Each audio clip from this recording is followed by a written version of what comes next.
नमः सिद्धेभ्यः।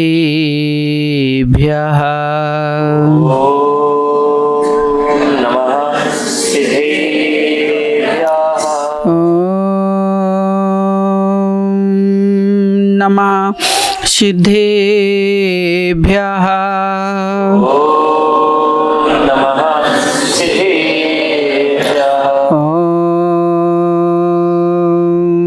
नमः सिद्धेभ्यः।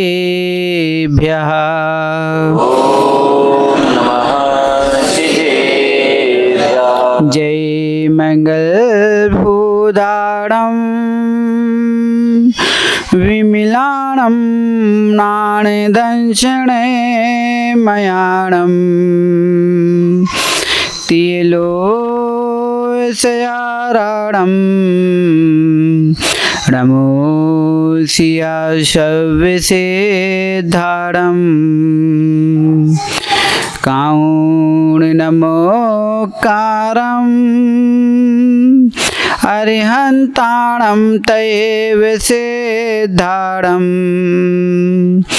ऐर्यवज्रायाणं लोयमीयशव्यसाहुरम्।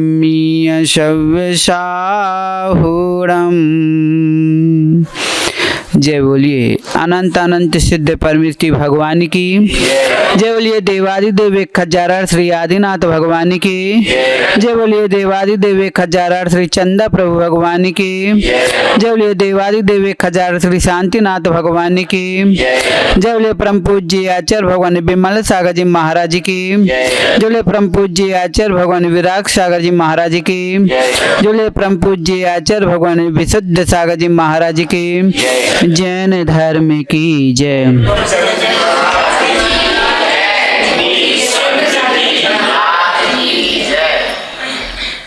देने वालों ने बहुत दिया और लेने वाले ने भी बहुत कुछ लिया, लेकिन विडंबना यह है कि देने वाले ने वही दिया जो उसके पास में था, या उसे जो देना था उसने बहुत दिया, लेकिन लेने वाले ने भी वही लिया जो उसे लेना था और जितना लेना था। लेकिन विडंबना जीवन की यही है कि देने वाले ने तो दिया लेकिन लेने वाले ने वो नहीं लिया, क्योंकि देने वाला स्वतंत्र था कि मैं अपने मन का दूंगा और लेने वाला कहता जब तू अपने मन का देगा तो मैं भी अपने मन का लूंगा। इसी लेन देन के चक्कर में आज हमारा यहाँ तक लेन देन चालू चल रहा है। अगर देने वाले ने जो दिया उसे स्वीकृत कर लिया होता तो आज हम यहाँ नहीं उनके बराबरी में बैठते। उन्होंने बहुत कुछ दिया लेकिन हमने उनसे वही लिया जो हमें पसंद था, उतना ही लिया जितना हमें चाहिए था, और आज तक भी उसकी तृप्ति नहीं कर पाए। कैलाश भैया, यही विडंबना जीवन की हर जीव के साथ है। हम चाहते सुख हैं लेकिन सुख जिससे मिलना है उस पथ पर कभी चलते ही नहीं है, उस प्रकार के कार्य करते ही नहीं है। और जिस प्रकार के कार्य कर रहे हैं सुख पाने के लिए, वो सुख नहीं बल्कि एक सुखाभास है। बताइए, जो आप अभी तक कार्य करते आ रहे हो, कर रहे हो, उसमें सुख है कि नहीं है? है तो फिर क्यों कर रहे हो? यही सोचकर कर रहे हैं कि बस इसके बाद सुख आएगा, अब बस इसके बाद सुख मिलेगा, लेकिन उसके बाद सुख मिलेगा ये तो कभी पूर्ण हुआ ही नहीं। और सुख की चायना में हम कार्य करते रहते हैं लेकिन सुख नहीं बल्कि सुखाभास होकर निकल जाता है। सोचा था पंडित जी ने कि अब कौन साधु बने, अच्छे पंडिताई करेंगे, पैसा आएगा, अच्छे परिवार पालेंगे, सब कुछ। लेकिन पंडित जी बताइए, आपने सुख की सुविधाएं किसके प्रति मांगी थी? इंद्रिय जनित सुख मांगा था कि आत्मा जनित सुख मांगा था? बस इंद्रिय जनित सुख के पीछे हमने तत्काल क्षणिक में वो निर्णय ले लिया कि हमें इसमें सुख मिल रहा है, लेकिन वह क्षणिक सुख हमारे दीर्घ काल का दुख बन गया। अब देखो ना भैया को, कैलाश भैया, आप अपने बेटे से पूछो कि बेटा तुमने सुख लिया कि सुख की जगह दुख ले लिया, सुख मिला कि दुख मिल रहा है। सोच रहे थे कैलाश चंद जी की बेटा तुम अभी मान जाओ, बेटा कह नहीं पिताजी मैं तो शादी करके जीवन भर सुख रहूंगा, लेकिन अब उससे पूछो कि तुम्हें सुख मिल रहा है कि दुख मिल रहा है। क्या नाम भैया कैलाश भैया? अभिनव भैया। जैसे आज तुम जिसे मना रहे हो ना, ये मनाना क्यों पड़ रहा है? जिस बच्चे को तुम आज मना रहे हो, मना करके बैठाल रहे हो, ये मनाना क्यों पड़ रहा है मालूम है? महाराज पहले मन को नहीं मना पाए तो अब इसे मना करके रख रहे हैं। अगर पहले मन को मना लिया होता तो आज इसे मनाने की जरूरत ही नहीं पड़ती, लेकिन मन को नहीं मना पाए तो अब इसे भी मनाना पड़ रहा है और इसकी माँ को भी मनाना पड़ता है। और इतना ही नहीं, इन एक मन को नहीं मना पाए तो कितनों को मनाना पड़ता है। दादाजी मना रहे हैं, लेकिन सबको मनाने का पुरुषार्थ कर रहे हैं, सब पर मेहनत कर रहे हैं, लेकिन एक बार भी आपने अपने मन को मनाने का पुरुषार्थ नहीं किया। अगर मन को मनाने का पुरुषार्थ कर लिया होता तो दादाजी सच मानना, फिर तुम्हें किसी को मनाने की जरूरत नहीं पड़ती। पहले मन को नहीं मना पाए तो बच्चों को, बच्चे की माँ को, परिवार, रिश्तेदार, व्यापार, व्यवहारी सबको मनाना पड़ रहा है। अभी भी मनाना पड़ रहा है। एक को मनाया, अब उसके जो पैदा हो रहे उनको भी मनाना पड़ रहा है, अब उनसे और होंगे उनको भी मनाना पड़ेगा। अगर आज भी समय पे अगर अपने मन को अभी भी मना लो ना पंडित जी, हो सकता है कि अब किसी को ना मनाना पड़े। लेकिन सुखाभास में ही सुख हम मान रहे हैं कि नहीं, इसको मना लेंगे तो आनंद आएगा, अब इसको मना लेंगे तो आनंद आएगा, सुख छा जाएगा, शांति छा जाएगी, लेकिन वो होता उल्टा ही है। एक को मनाया, दूसरा अनुभव भैया, अनुभव ना, अभिनव, ये एक टोकनी में क्या 10 मेंढकों को बैठा सकते हो क्या? बच्चे समझ में आ रहा ना? एक टोकनी में अगर कहा जाए कि यहाँ 10 मेंढक हैं, एक एक मेंढक को उठाकर इसमें भरो, तो क्या बैठा पाओगे? है ताकत? नहीं है। अरे एक को बैठा लेंगे, दूसरा उचकेगा, दूसरे को बैठा लेंगे, तीसरा उचक के गिरेगा, हम एक साथ किसी को नहीं बैठा पाएंगे। जब तुम टोकनी में एक साथ सबको नहीं बैठा पा रहे हो तो फिर क्यों अभिनव भैया एक को मनाने के चक्कर में सबको मनाने के पीछे भाग रहे हो? जब पता है कि एक टोकरी में 10 मेंढक, एक को बैठा लो दूसरा चकता है, ऐसे ही अभिनव भैया एक को मनाओ तो दूसरा भी चकता है। कभी बीवी को मनाना पड़ता तो माँ रूठ जाती है, माँ को मनाओ तो बहन रूठ जाती है, बहन को मनाओ तो पिता रूठते हैं। अब किस किस के मेंढक को तुम बैठा लोगे? आचार्य भगवान कहते हैं कि सुखी जीवन जीना है तो दूसरों को मनाने का पुरुषार्थ मत करो, अपने आप को ही मना लो। जो जीव दूसरों को खुश करने के चक्कर में रहते हैं अपना भैया, वो नियम से दूसरों खुश हो या ना हो, लेकिन तुम्हारी खुशी तो चली जाती है। ऐसा नहीं है? ऐसी है ना? तो क्या तैयारी है?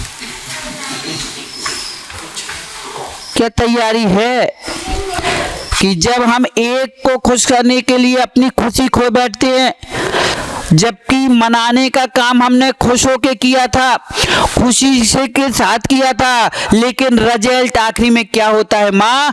अपनी खुशी से खुश करने के लिए दूसरों को हम मनाए, लेकिन रिजल्ट आखिरी में यही हो गया कि अब हमें खुद खुशी करना पड़ रहा है। खुद की खुशी में खुद खुशी समा गई।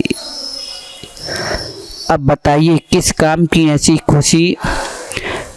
किसके लिए खुश करना था, किसको मनाना था? अगर अपने मन को ही मना लेते तो अपनी खुशी भी बची रहती और खुद खुशी से भी बच जाती और खुद की खुशी भी बची रहती, लेकिन नहीं मना पाए दादाजी। अभी भी तैयारी कर लो शाबर वाले। दादाजी पंडित जी जितने कम से कम ये नवयुवक जो उनको मनाएंगे तो महाराज अभी हमने दुनिया ही नहीं देखी।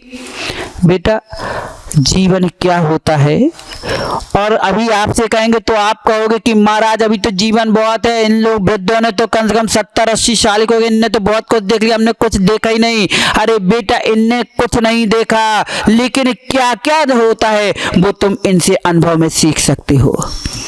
जरूरी नहीं है कि 80 साल तक का जीवन कैसा गुजारना पड़ता है, तुम 80 साल तक जीना पड़ेगा तब उतना अनुभव प्राप्त कर पाओगे। और तुम आज अगर इन वृद्धों के बीच में बैठना शुरू कर दोगे तो तुम्हें 8 वर्ष का बच्चा 80 साल के दादाजी की उम्र का अनुभव ले सकता है।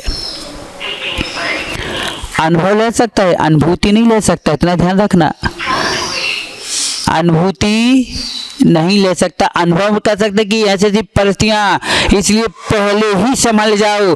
अच्छा हुआ कि हमारे 24 तीर्थंकरों में 5 तीर्थंकर बाल ब्रह्मचारी बने, नहीं तो हमारे कैलाश चंद जी तो कहते कि महाराज पहले शादी करो, बाल बच्चे करो, फिर उसके बाद महाराज बनो।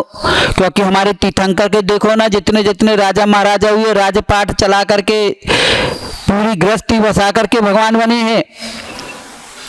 ऐसे ही ना, ये नवयुवक से अगर कहते तो वे कहते महाराज अब 24 तीर्थंकर हमारे ऐसे है तो हम क्यों। अच्छा हुआ बच्चों कि 5 तीर्थंकर कैसे थे, बाल ब्रह्मचारी थे। क्यों? ये जताने के लिए कि इन्होंने तो कीचड़ में पैर रख करके बाहर निकाला है। जब कीचड़ से बाहर पैर निकाल करके धोना ही है तो धोने की जगह कीचड़ में पैर डालना ही क्यों है। नहीं डालो पैर। वो 5 तीर्थंकर पहले ही हट गए। पंडित जी मानते हैं कि आचार्य भगवंतों ने हम पर बहुत कृपा की। जिन देशना में गर्दर परमेश्वरी ने वो सब ग्रहण कर लिया, नहीं तो हमको तो पता ही न था कि क्या क्या जिनेंद्र देव ने कहा। आचार्य भगवंतों की कृपा है कि जो हमें श्रुत के माध्यम से इतना सारा राज्य और इतना सारा सार गुण का गुण रहस्य हमें इतनी सरल भाषा में समझा दिया। इसलिए एक तरफ अगर श्रावक धर्म है तो एक तरफ श्रमण धर्म है। अगर आप श्रमण बन सकते हो तो बहुत अच्छी बात है, क्योंकि मोक्ष इसी से है। अगर श्रमण बनने की ताकत नहीं है तो श्रावक बन करके भी कल्याण कर सकते हो। श्रावक अवस्था में रह करके भी आप अपना कल्याण कर्मों की निजरा कर सकते हो। लेकिन कैसे श्रावक बनना है? श्रमण परंपरा में जाओगे तो वहां सूत्र आपको दिया जाएगा, सम्यक दर्शन ज्ञान चारित्राणी मोक्ष मार्गा। सम्यक दर्शन, सम्यक ज्ञान और सम्यक चारित्र होना चाहिए, तब आप मोक्ष मार्ग के नेता कहलाओगे। और यहाँ श्रावक शब्द में ही समाहित कर दिया। क्या कर दिया? श्रावक में भी वही है, उसकी संज्ञा बोल गई श्रावक। कितने अर्थ है बच्चों? श्रावक, श्रा मतलब श्रद्धावान, वा मतलब विवेकवान, का मतलब क्रियावान। जहाँ श्रद्धावान हो, विवेकवान हो और क्रियावान हो वो होता है श्रावक। अब देखना इन 3 शब्द में ही क्या कैसे घुमा के उन्होंने समाहित की। जैसे एक माँ जब बच्चा औषधि खिलाने के समय पे बच्चा अपना मुख बंद कर लेता है, माँ पकड़ती है, बच्चा रो रहा है, नहीं खाना नहीं खाना, इतनी कड़वी दवाई, तो माँ क्या करती है? दोनों हाथ पकड़ती है, दोनों पैरों को अपने पैर से दबाती है और नाक बंद करती है। बच्चे ने मुंह खोला और माँ ने दवाई डाल दी, दवाई डाल दी। और बच्चे ने जब तक सांस नाक बंद करते हैं जब तक वो गुटक ना ले। नहीं तो कई बच्चे होते कि माँ तुमने मुंह में डाली ना, अब हम उगल देंगे। लेकिन माँ भी चतुर रहती है, नाक बंद करती है जब तक 1-2 घूंट अंदर औषधि चली ना जाए। और कई माँ ऐसी होती हैं कि चाशनी में मिला करके कड़वी दवाई मिला के चटा देती हैं। ऐसे ही आचार्य भगवान ने क्या किया कि श्रवण परम में सम्यक दर्शन ज्ञान चारित्राणी मोक्ष मार्ग, ये तो बता ही दिया कि सम्यक दर्शन ज्ञान चारित्र होना चाहिए। लेकिन श्रावक ये ना सोचे कि हमारे लिए छूट है, नहीं, वहां पर भी उन्होंने तुम्हारे श्रावक शब्द में ही तीनों समाहित कर दिए। श्रद्धावान, श्रद्धावान का तात्पर्य कि सम्यक दर्शन होना चाहिए। जहां श्रद्धा होगी वहीं दर्शन होगा। तो पहले शब्द में श्रद्धावान, तो सम्यक श्रद्धान, आपकी श्रद्धान कहाँ है? आप लोक में जी रहे हो कि मूर्ता में जी रहे हो कि कौन सी श्रद्धान में जी रहे हो? इसलिए पहला रख दिया श्रद्धावान। विवेक मतलब ज्ञानवान, ज्ञान मतलब सम्यक ज्ञान, कि आपके पास सम्यक ज्ञान है कि नहीं है। और क्रियावान मतलब कि सम्यक चारित्र है कि नहीं। अगर सम्यक दर्शन, सम्यक ज्ञान, सम्यक चारित्र रूपी आपके पास है तो आप ग्रस्त अवस्था पे भी अपना कल्याण कर सकते हो। यहाँ श्रवणों के लिए छठ आवश्यक बता दिए, तो यहाँ पर श्रावकों के लिए भी छठ आवश्यक बताई है। देव पूजा गुरु पार्थी, पंडित जी, देव पूजा गुरु पार्थी संयमा स्वाध्याय संयमा तपा दाना चेती गृहस्थानाम षट्कर्माणि दिने दिने, ये श्रावकों के लिए है। और यहाँ पर स्तुति, वंदना, प्रायश्चित, स्वाध्याय, ये आज श्रवणों के लिए बता दिए। ऐसे ही लेकिन बात चल रही थी कहाँ? मन की ओर चलना है। मन को मत भूल जाना। अब न भैया, मन को मत भूल जाना, ये मन ही सब कुछ करा रहा है। इन मन को संभालना है। आज मन को समझना है कि मन है क्या। मन दो को अलग कर दो तो एक कहता है माँ, एक कहता है ना। क्या करें, क्या ना करें, कैसे करें, किस प्रकार करें, यही प्रश्न आचार्य भगवान के गर्दन परमेश्वर से किया गया कि हे भगवान, कैसे चले, कैसे उठे, कैसे बैठे, कैसे खाए, कैसे पिए कि जिससे हमें पाप का आश्रय ना हो। तो उन्होंने भी कहा कि यतन पूर्वक चलिए, यतन पूर्वक बोलिए, यतन पूर्वक देखिए, यतन पूर्वक खाइए, जिससे तुम्हारी पाप की क्रियाएं नहीं हो सके। मन से मनमानी कर लिए, लेकिन अगर मन से मनमानी करने की जगह इस मन में जिनवानी सुना दी होती तो ये मनमानी नहीं होती। क्योंकि सब दोष किसका है? सब परिणामों का ही परिणाम देखने को मिल रहा है। जितने भी आज यहाँ है, जिस पर्याय में, जिस अवस्था, जिस हालात में हमें, उनका सब कारण कोई है तो हमारे ही परिणाम ही हैं। अगर इन परिणामों को संभाल लिया होता तो ये परिणाम देखने न मिलेंगे, और परिणाम अगर सुधार लोगे तो वो परिणाम भी देखने को मिल जाएंगे। अब जैसा परिणाम करोगे वैसा ही परिणाम मिलेगा। जाकर के पूछना सीता से कि हे सीते, तुमने ऐसा कौन सा परिणाम कर लिए थे? आप लोगों ने सुनी रामायण, सीता को क्या अग्नि परीक्षा देनी पड़ी पंडित जी? इतनी सती होते हुए भी सीता को अग्नि परीक्षा। लेकिन ऐसा कौन सा परिणाम कर लिया था कि ये परिणामों के साथ उसे इतनी अवस्था में गुजरना पड़ा? जब माँ, जब चल रही थी अग्नि परीक्षा की तैयारी, सीता निर्दोष थी और अपने मन ही मन सोची कि मैं तो निर्दोषी हूँ, और उसने किसी को नहीं, बस पंच परमेष्ठी का स्मरण करना शुरू किया तो दहकती हुई अग्नि भी शीतल जल बन गया। जो चिता बनके के लग्नों की चिता बनी थी वह चिता कमल बनके सामने खड़े हो गया। जब राम को पता चला कि मेरी सीता तो निर्दोष है, ये प्रमाण हो गया कि मेरी सीता निर्दोष है, अब किसी को कोई भी सबूत देने की जरूरत नहीं है, अब मेरी सीता निर्दोष है। सीता से जाके कहते, सीता तू निर्दोषी है, चलो अब कहाँ चलो? राजमहल की ओर चलो।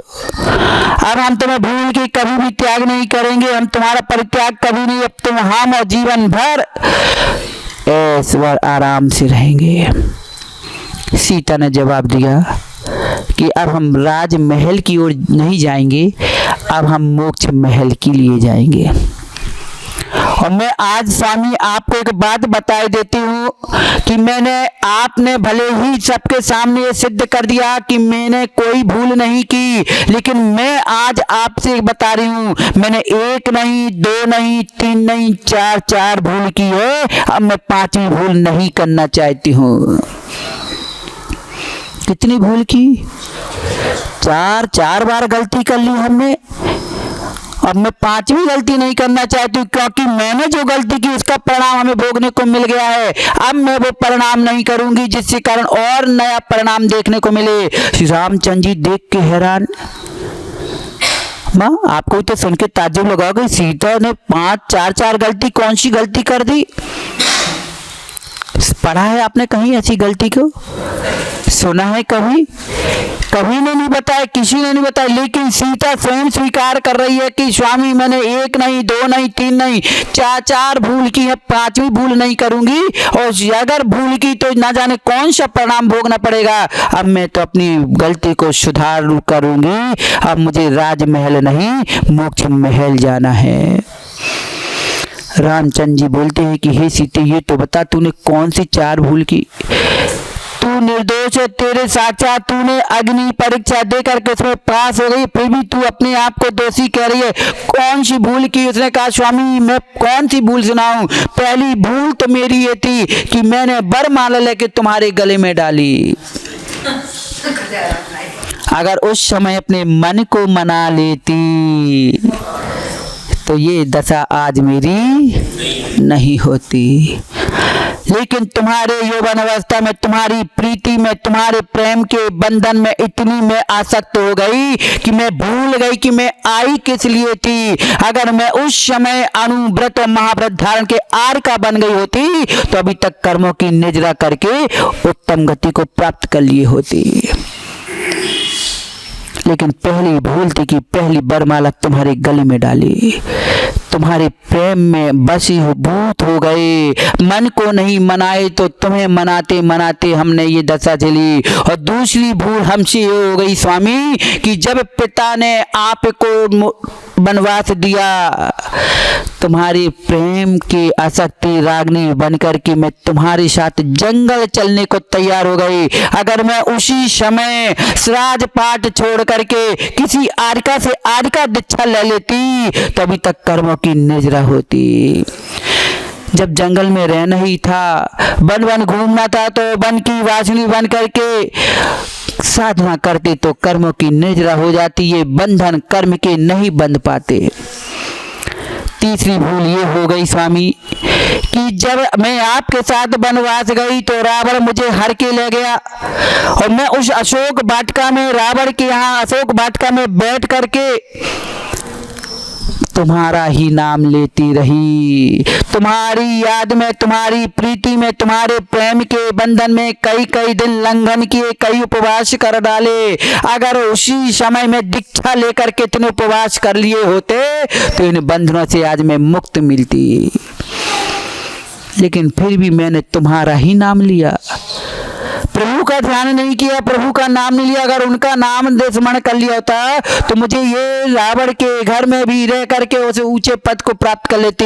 लेकिन रावण की दृष्टि से बच करके फिर भी तुम्हारा नाम लेती रही।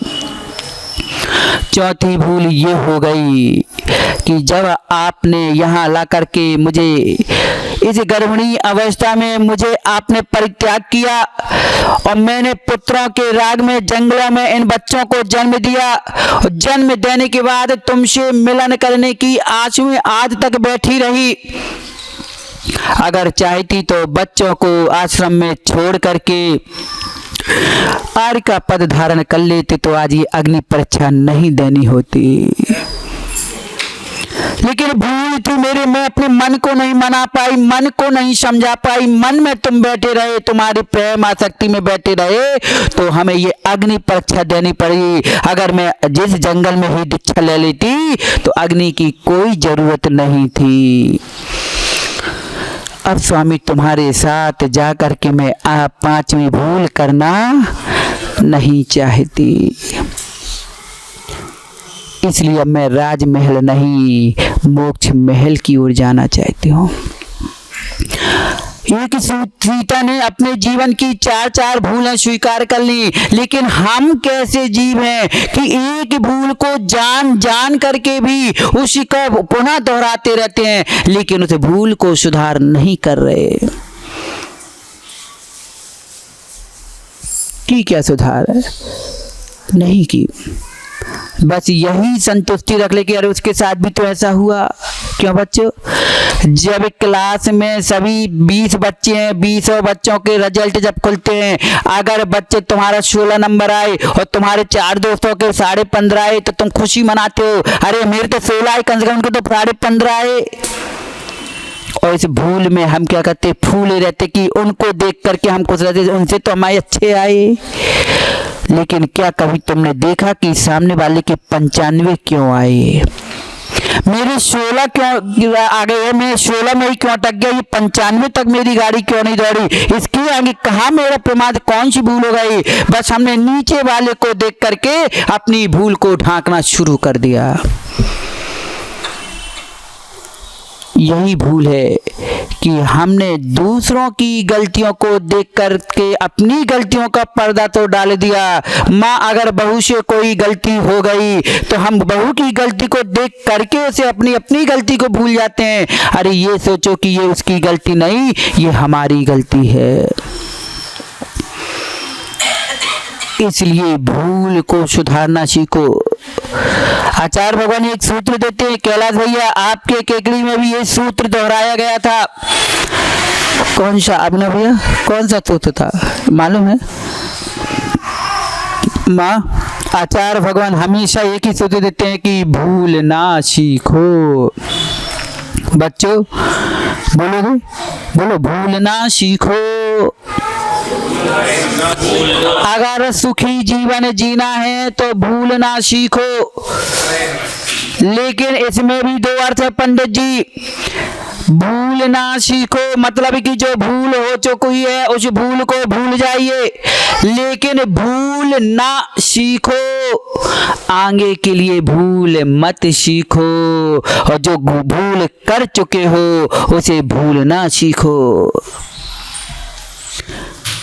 लेकिन क्या करें पंडित जी, भूल ना सीखो। एक बार गलती जब व्यक्ति करता है, प्रथम बार कोई गलत काम करता है अभिनव भाई, तो उसे रात भर नींद नहीं आती कि मुझसे ये बड़ी भूल हो गई, मुझसे गलती हो गई। लेकिन उस गलती को गलती स्वीकार के सुधार नहीं किया और गलती को पुनः दोहरा लिया ना, तो फिर बिना गलती किए बिना नींद नहीं आती। अब ना सही है ना? पहली बार जब गलती होती तो गलती, जैसे तुमसे कोई घाटा लग गया कोई व्यापार में, पहली बार गलती हो गई कि हम ध्यान नहीं दे पाए, तो तुम्हें क्या लगती, रात भर नींद नहीं आती। और अगर घाटे पे घाटे की आदत पड़ गई तो फिर तो तुम बिना घाटा खाए की नींद नहीं आएगी कि अब तो करना ही है। ऐसे होता है माँ। नहीं हो विश्वास तो शेयर मार्केट वालों से पूछिए, जो शेयर मार्केट खेल रहे हैं, लगा रहे हैं पैसा, कि जब पहली बार पैसा फंसाया था और घाटा लगा था तो रात भर नींद की अब क्या होगा, मेरा पैसा डूबा जा रहा है, इतना गया पानी में, किसी को बताएं, कैसे बताएं। लेकिन जब 1-2 बार मिला, फिर गया, फिर मिला, वो आदत बन गई, तो बिना खेले बिना अब नींद नहीं आ रही। सही है ना भाई? यही है, एक में नहीं माँ, सभी की यही दशा हो रही है। इसलिए आचार्य भगवान कहते कि भूल न सीखो। इस सीता ने अपने जीवन की भूलों का अवलोकन करके सुधार कर लिया, कहीं हम उस भूलों से दूर न हो जाएं, इसलिए अपनी भूल को सुधारना सीखिए।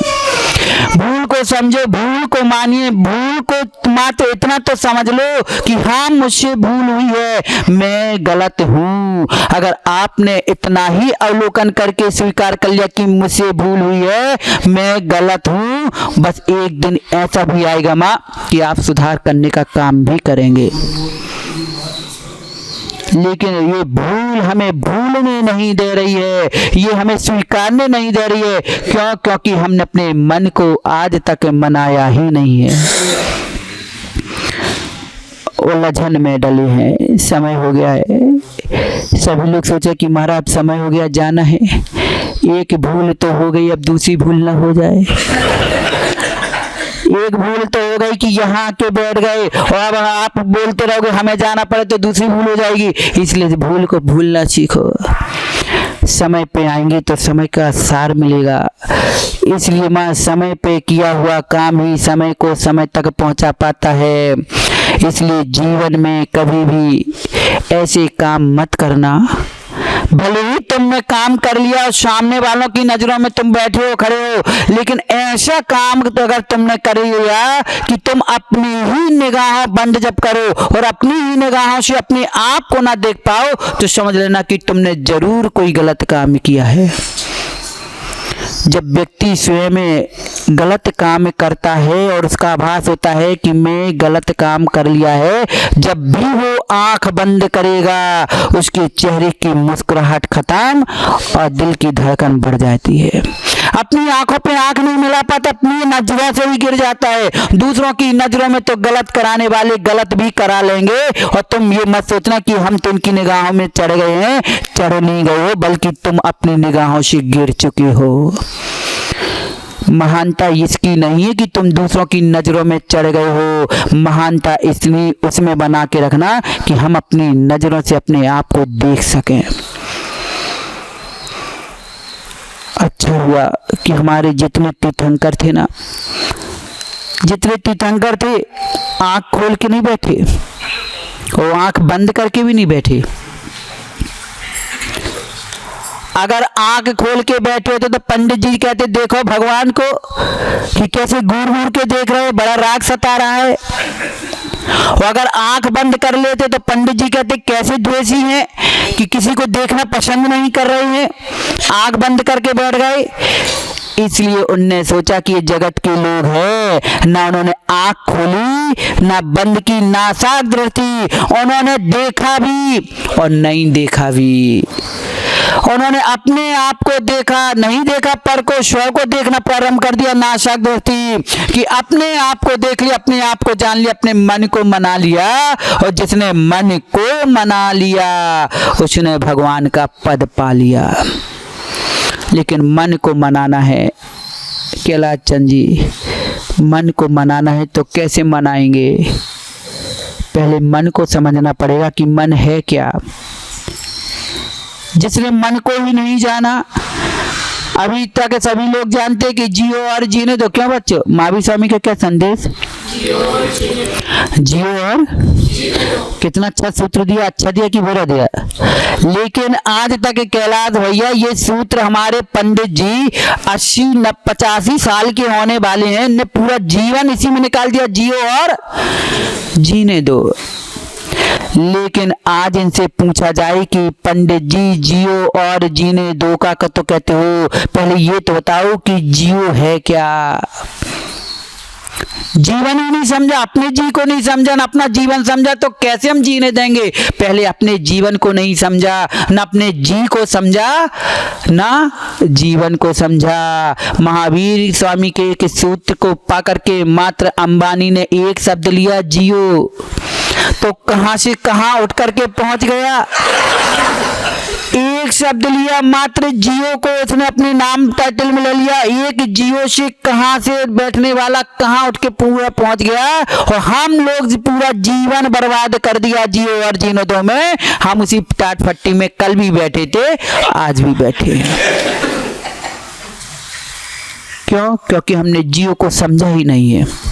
अरे एक ही शब्द को समझ लो माँ, जियो को ही समझ लो कि जियो है क्या, फिर हम जीने देने की बात करेंगे। पहले अपने जीवन को समझ लो कि मेरा जीवन क्या है और मेरा जीवन जिसका जीवन है वो जी कौन सा है। अगर इनको समझ लोगे तो फिर तुम्हें किसी को समझने की जरूरत नहीं पड़ेगी। समझेंगे पुनः, कल पुनः चर्चा मिलेंगे कि ये जियो और जीने दो क्या है, जियो क्या है, जीने दो क्या है, ये कैसे घटित करे। ये सूत्र को मां हम नहीं, ये हमारे पूरे देश विदेश सभी नागरिकों ने स्वीकार किया है। सभी इसी सूत्र को दोहरा रहे हैं। बस यही है कि कोई रोटी बना के खा रहा है तो कोई घी चपेट कर पराठा बना के खा रहा है, खा यही रहे हैं जियो और जीने दो। समझेंगे कल की महाराज कैसे रोटी है कैसे पराठा है, दोनों के माध्यम से समझेंगे जियो और, लेकिन जियो को इसलिए समझना है क्योंकि जियो में हमारा मन लगा है। इस मन को भी समझेंगे क्योंकि मन को संभालेंगे तो फिर किसी को संभालने की जरूरत नहीं पड़ेगी। और मन नहीं संभाल पाए युवाओं, शिवम बेटा अगर मन नहीं मना पाए तो दुनिया को मनाना पड़ेगा, और मन को मना के बैठ लोगे फिर तुम्हें किसी को मनाने की जरूरत नहीं पड़ेगी। बोलिए महावीर भगवान की जय।